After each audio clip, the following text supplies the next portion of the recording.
Bonjour à tous et bienvenue à notre événement de lancement pour le challenge Connectons l'activité physique adaptée avec le centre Léon Bérard. On est ravis de vous accueillir pour cet événement. On est déjà presque une cinquantaine. Je vous propose d'attendre encore 1 à 2 minutes le temps de finir votre café et le temps d'accueillir les derniers arrivés. À tout de suite.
Voilà, on a attendu 1-2 minutes les derniers arrivants. Je vous propose de commencer. Quelques petits points techniques habituels en début d'événement maintenant à 100% à distance. Alors on est désolé, hein, on avait prévu d'en accueillir quelques-uns dans nos locaux chez Cap Digital, mais avec les restrictions dues à la crise sanitaire, on a dû passer en 100% présentiel, donc on est bien désolé. On espère que l'année prochaine, on pourra faire des événements à nouveau chez nous.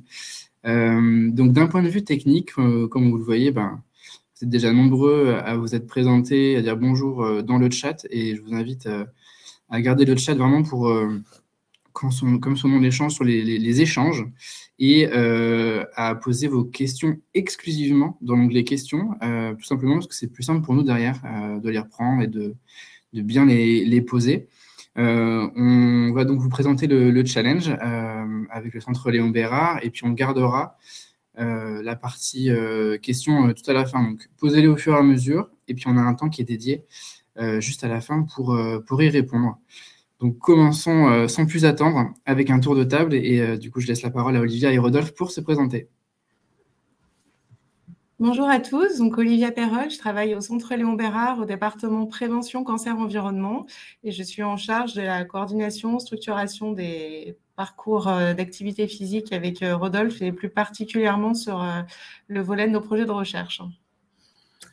Bonjour à toutes et à tous, moi je suis Rodolphe Mongondry, je suis responsable de l'activité physique adaptée et je travaille avec Olivia, mais moi je gère plutôt la partie clinique de l'accompagnement des patients durant leur parcours de soins.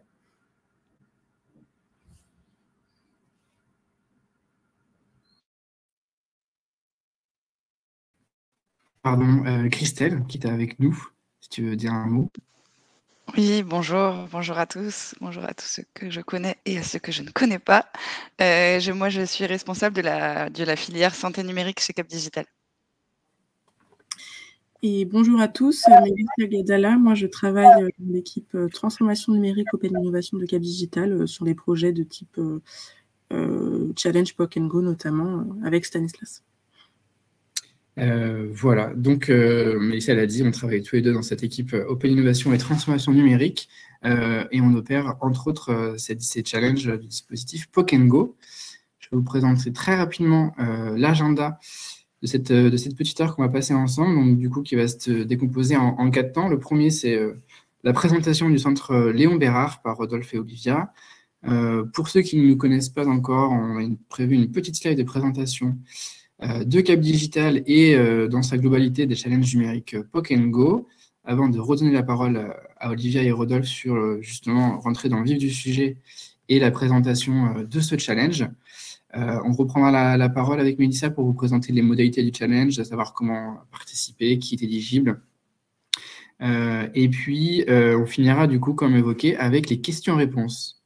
Donc, rentrons dans le vif du sujet. Je vous laisse présenter le centre Léon Bérard, Olivia et Rodolphe. Oui, donc le centre Léon Bérard, c'est un centre de lutte contre le cancer. Donc, il y en a 18 en France. Donc, c'est des structures qui sont régionales. Donc, on accueille des patients de toute la région. On a dans tous les centres de lutte contre le cancer une triple mission, à la fois de soins, de recherche et d'enseignement.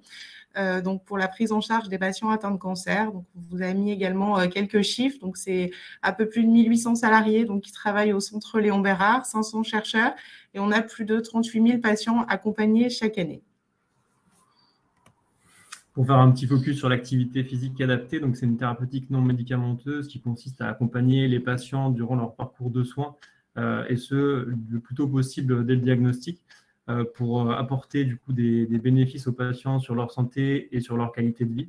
Donc, ces activités physiques adaptées sont encadrées par des enseignants en activité physique adaptée, spécifiquement formés.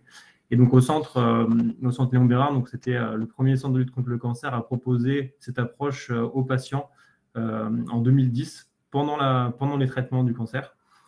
Et donc, depuis cette année 2010, au fil du temps, les différents programmes n'ont cessé de se développer, en parallèle aussi des projets de recherche. Et en 2018, une autre innovation, c'est l'avènement du coup de l'espace pyramide, qui est une salle de 300 mètres carrés qui permet en fait d'accompagner les patients dans le cadre de l'activité physique adaptée, grâce au soutien de nombreux donateurs, notamment la Fondation des Pièges jaunes, Courir pour elle, et des donateurs uniques, où on a du coup des infrastructures idéales pour pouvoir pratiquer de l'activité physique avec nos patients.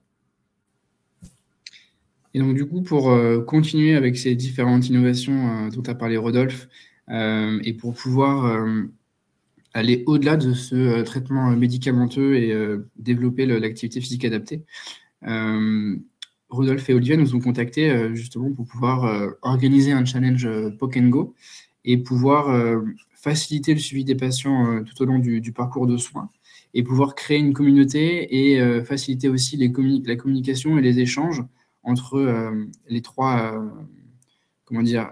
protagonistes, à savoir les patients, les professionnels du centre Léon Bérard, et en particulier toute l'équipe de Rodolphe et Olivia, donc une douzaine de personnes enseignants en APA, et puis les partenaires extérieurs au centre qui vont proposer des activités physiques et qui vont être un petit peu la continuité et la suite du traitement pour maintenir une activité au-delà de l'hôpital.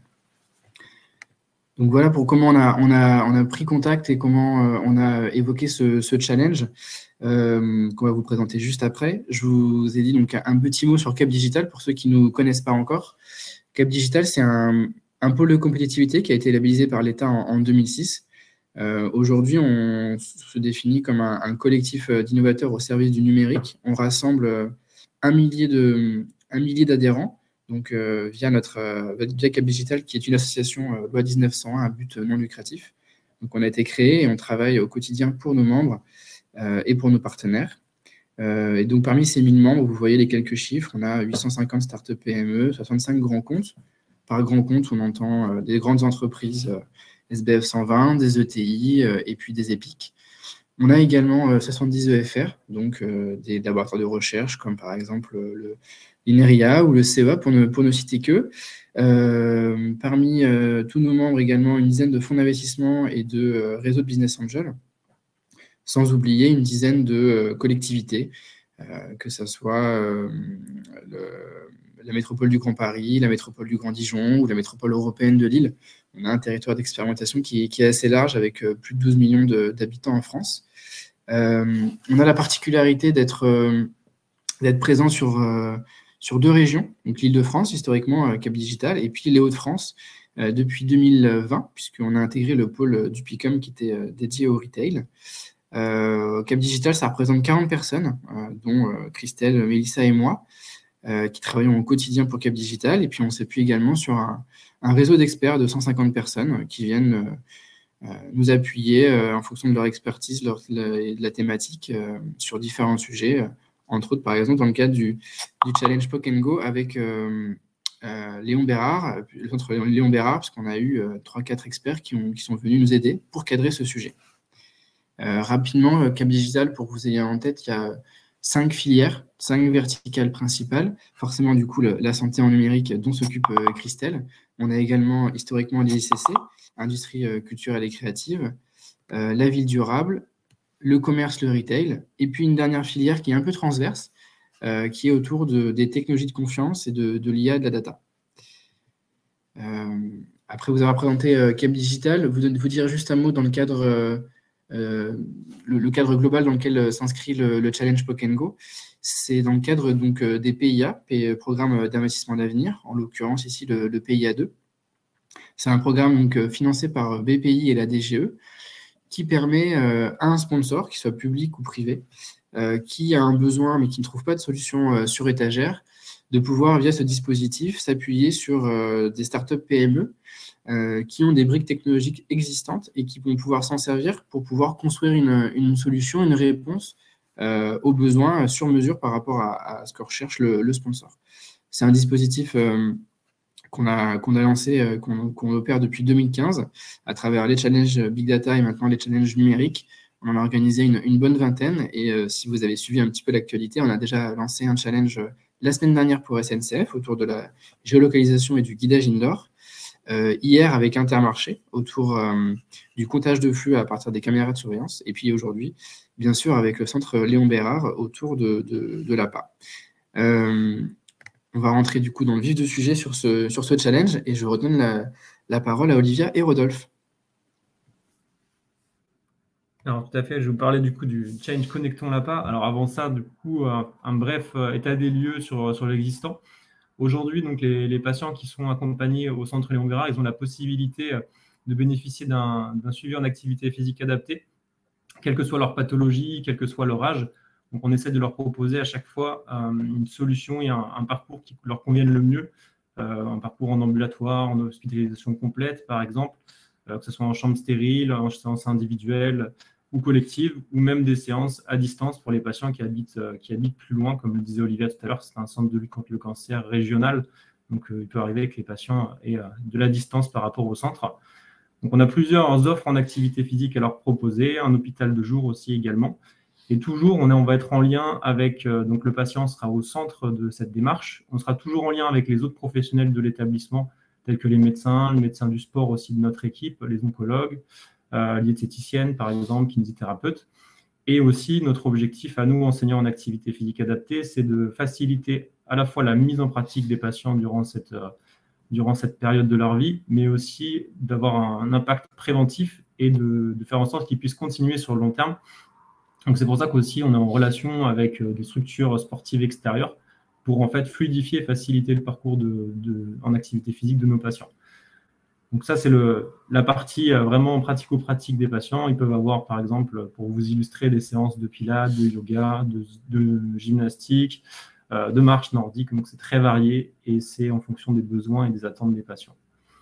Au niveau des besoins par rapport à l'existant de nos outils, aujourd'hui, on a plusieurs programmes. Donc on a plusieurs bases de données qui correspondent à ces programmes.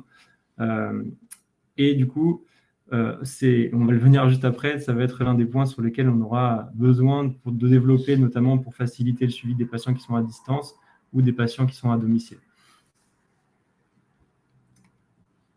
Alors, les objectifs de ce challenge, donc pour continuer à optimiser le suivi des patients, donc on a la volonté de faciliter le suivi des patients tout au long de leur parcours de soins en numérisant, en digitalisant l'accès à leurs informations. Aussi, on souhaite pouvoir les mettre en relation avec une approche communautaire et aussi motivationnelle vis-à-vis de l'activité physique pour les inciter à pratiquer régulièrement aussi par leurs propres moyens. Faciliter aussi, donc, comme je le disais tout à l'heure, le parcours patient, donc faciliter les interactions entre professionnels et patients, entre partenaires et patients et entre partenaires et professionnels du centre Léon Bérard. Dans les perspectives à souligner pour les prochaines années par rapport à ce projet, on a la volonté aussi que ça puisse être transposable dans les autres centres Unicancer, dans les 17 autres établissements, ou bien même dans les établissements qui proposent de l'activité physique adaptée. Et par rapport au centre Léon Bérard aussi, ce dispositif qui pourrait être étendu aux autres soins de support pour que le patient puisse avoir un suivi vraiment très complet de toutes les autres thérapies non médicamenteuses pendant son parcours de soins.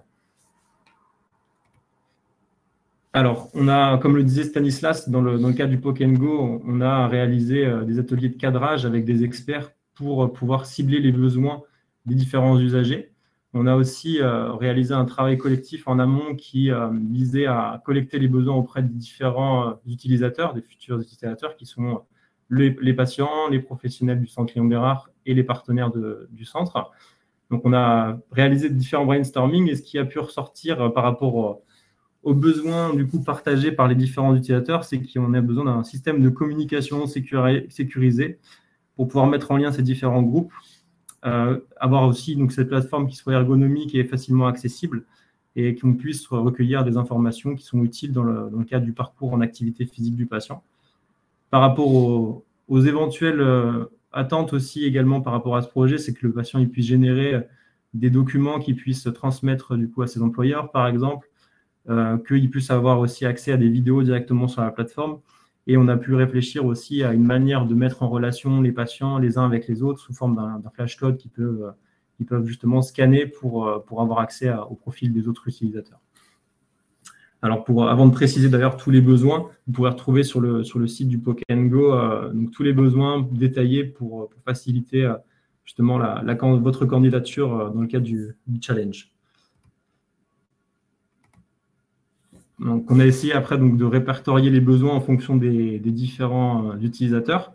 Donc, sans rentrer dans le détail à chaque fois, donc, dans les grandes lignes, les patients, ils émettent le besoin d'avoir accès à du contenu personnel par rapport à leur situation en activité physique, qu'ils puissent avoir une visibilité sur quelles séances sont planifiées, mais également qu'ils puissent avoir accès à leurs données de bilan qui sont réalisées avec les enseignants en activité physique adaptée en amont et à la fin de leur programme d'activité physique, qui puissent aussi mettre et rajouter ce qu'ils font en activité physique en plus de notre intervention. Ils souhaitent aussi pouvoir avoir accès du coup à de l'information de la part des professionnels du centre Léon Bérard, par exemple sous une forme d'un fil d'actualité où ils pourront avoir des informations sur des initiations qui sont proposées par des partenaires, sur des informations importantes relatives à leur programme d'activité physique adaptée qui vont concerner tout le monde, ou sur des quiz de prévention, par exemple. Ils émettent aussi le besoin d'avoir accès à du contenu personnalisé qui puisse être envoyé par les professionnels du centre Léon Bérard, par exemple une fiche d'exercice en fonction des besoins du patient. L'accès aussi à une communauté de patients qui a été fortement plébiscitée ou que les patients puissent interagir soit de manière individuelle ou collective, qu'eux aussi ils puissent pouvoir être parrainés, un parrainage thérapeutique accompagné par des patients qui ont déjà fait le programme, qui sont déjà en cours de programme ou en début de traitement. Et ce qui était important aussi pour eux, c'est d'avoir un lien facile vers les partenaires extérieurs qui puissent être mis en relation facilement avec eux pour faciliter cette transition entre la ville et l'hôpital. Ensuite, par rapport aux besoins des professionnels, comme je le disais tout à l'heure, donc au niveau de l'existant, on a différentes bases de données pour permettre de suivre le parcours du patient en activité physique adaptée. Donc, il y a des redondances, il y a des pertes de temps. Donc, l'objectif, c'est de pouvoir fusionner les différentes bases de données qu'on va avoir. Et comme c'est une équipe de 8 enseignants en activité physique adaptée, c'est aussi important que cette base de données elle soit consultable et modifiable de manière simultanée pour pouvoir avoir accès à différentes données des patients, leurs données de bilan, d'activité, leur planning. Et donc, c'est important du coup qu'on puisse gérer les profils des patients de manière collective et de manière individuelle. Qu'on puisse aussi donc transmettre de l'information aux patients, qu'on puisse communiquer si par exemple une séance doit être décalée, annulée de manière collective, parce que par rapport aux séances collectives, de manière récurrente pendant plusieurs semaines, ça va rester les mêmes groupes. Donc, pour faciliter aussi et gagner du temps, ça sera une chose qui est importante, ou pour transmettre une information sur, par exemple, la mise à jour des recommandations en activité physique.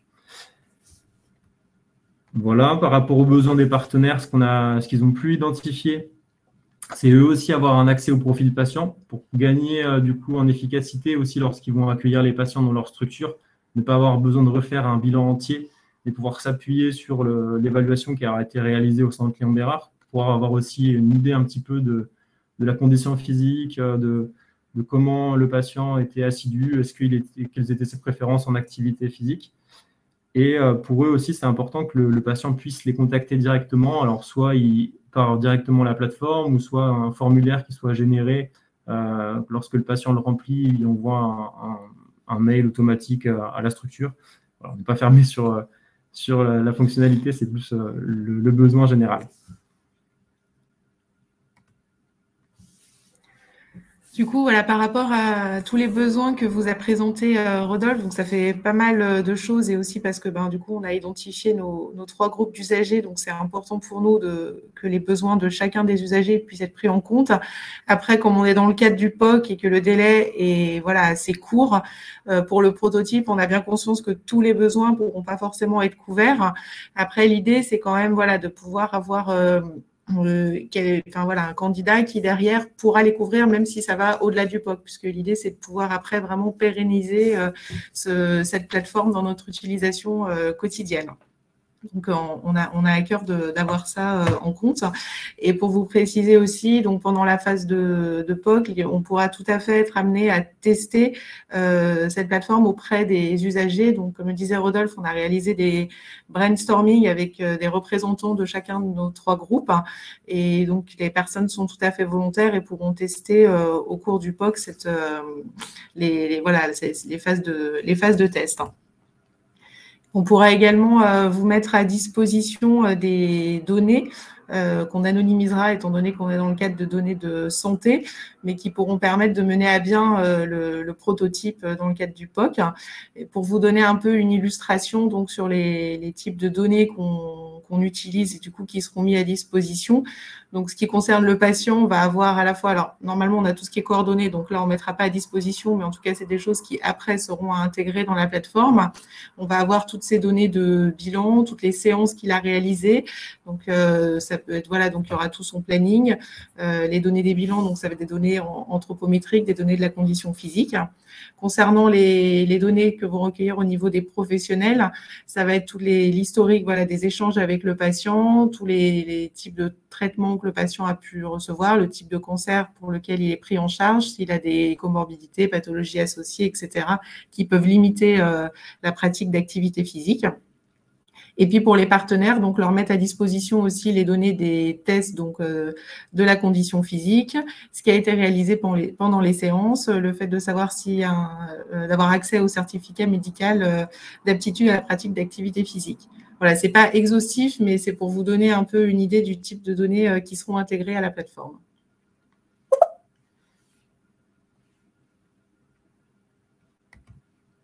On va maintenant rentrer dans la partie concernant les modalités de participation au challenge. Donc, encore une fois, n'hésitez pas à poser vos questions concernant le challenge sur l'onglet questions. On les répondra bien entendu à la fin. Je vois qu'il y a déjà quelques questions qui apparaissent. Donc, concernant tout d'abord les structures éligibles, donc le challenge est ouvert à tout type de structure qui est capable d'adresser le sujet. On peut très bien répondre de façon individuelle, donc faire un projet en tant que structure individuelle, mais on peut aussi élaborer un projet de réponse en consortium. À savoir, une note quand même importante pour vos candidatures, c'est que seules les PME françaises, donc petites et ou moyennes entreprises, peuvent prétendre à la subvention. C'est-à-dire que les lauréats étant des PME françaises uniquement pourront en effet être financés dans le cadre du développement du prototype. Et cela, bien sûr, est entendu dans le cadre du programme d'investissement d'avenir dans lequel s'inscrit le dispositif. Concernant les taux, plus spécifiquement, une PME, donc ça peut être soit une petite, soit une moyenne entreprise. Donc, une petite entreprise pourrait être financée à hauteur de 45% de son assiette de dépenses dédiée au POC. Quant à une moyenne entreprise, ce sera 35% de l'assiette budgétaire.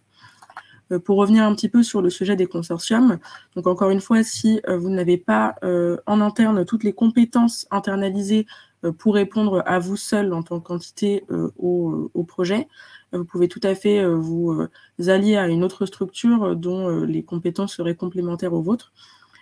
Pour cela, on peut aussi, chez Cap Digital, vous aider à trouver ces partenaires-là. On met à disposition un fichier de référencement qui vous permettra de trouver vos potentiels partenaires selon les compétences que vous avez versus les compétences que vous recherchez. Donc, on vous en parlera un petit peu plus en détail à la fin si vous avez des questions.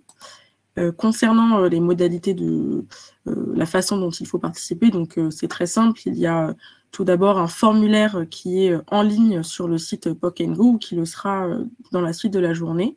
Ce formulaire contient des informations très classiques, donc vos coordonnées pour pouvoir vous contacter, et puis ça vous permet surtout de déposer votre projet de réponse, le projet de réponse devant correspondre globalement au modèle de candidature qu'on vous met à disposition également sur le site POC & Go, et qui sera à joindre à votre formulaire de candidature qui est sous JotForm, celui-ci.